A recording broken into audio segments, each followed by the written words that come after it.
Open your MS Excel application.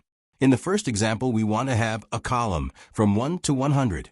Instead of type all numbers, we are going to use the function sequence. In cell A1, type equal sequence, parenthesis, then 100 and hit enter. This will include all numbers for you in just a second. Let's go to example 2.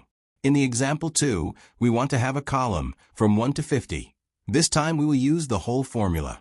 In cell A1, type equal, then type sequence. Open parenthesis. Then rows will be 50 since that's the sequence we want in this example. Then since we're going to use only one column, type 1 in columns. The start will be 1 and the step will be 1, close parenthesis. This will include all 50 numbers for you in just a second. Let's go to example 3. In the example 3, we want to have 2 columns with 25 numbers. This time we will use the whole formula.